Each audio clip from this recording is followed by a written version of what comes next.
Noong nakarang araw nga mga idol na kung saan ay napalaban ng ating pambato, ang nag-iisa nating 8th Division World Champion Manny Pacquiao na kung saan ay nakasagupa nga niya sa exhibition fight ang tinaguriang matangkad at malupit sa kickboxing mga idol. Itong si Anpo na kung saan ay 6 foot ang height.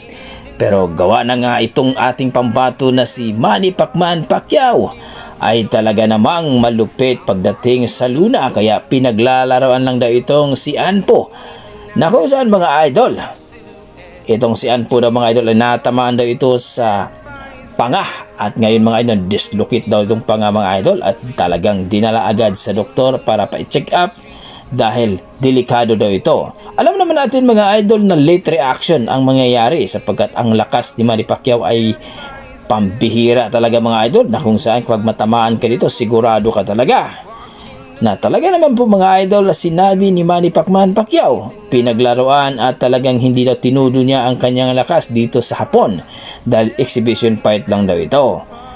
Ang importante daw ay mabigyan daw niya magandang laban, pero mga idol, itong si Anpo naman ay talaga namang nasorpresa sa lakas ni Manny Pacquiao.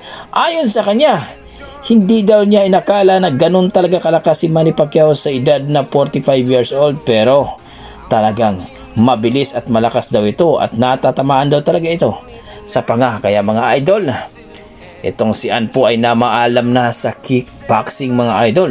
Tutukan daw niya ang boxing kasi gusto daw niya magiging world champion. Kayo mga idol, anong masasabi niyo dito sa kanilang laban nakaraan? Talagang talo ba itong si Manny Pacquiao o pinaglalaroan lang daw talaga ni Manny Pacquiao? Kumbaga, 50% lang daw ang binigay ni Manny Pacquiao sa kanilang laban. Pero ayon sa ibang mga boxing fans ay wala na daw talagang ibubuga si Manny Pacquiao. Well mga idol, anong masasabi niyo sa ating video? O talagang dapat nang mamaalam itong si Manny Pacquiao dahil wala nang pinatunayan o wala nang papatunayan sa luna sapagkat siya na nga ang tinaguriang malupit o halimaw sa luna, naging 8th Division World Champion? Kumunta mo sa baba mga idol para ating pag-usapan. Maraming salamat. Sa kabilang banda mga idol, Cuadro Alas Janvel Casimero ang ating tinaguriang angas ng Pinas. Sinabi niya dito na itong si Naoya Inoue ay takot daw talaga ito sa kanya sapagkat kung makaharap daw niya ito ay sigurado daw itong gagapang sa luna pag matamaan daw ito sa kanyang malupit o malakas na halimaw na liphok. Kayo mga idol, ano masasabi niyo dito sa sinabi ni Cuadros Casimero? Gagapang nga ba itong si Naoya Inoue pag matamaan sa kanyang liphok? I-komento mo na sa baba mga idol para ating pag-uusapan. Maraming salamat.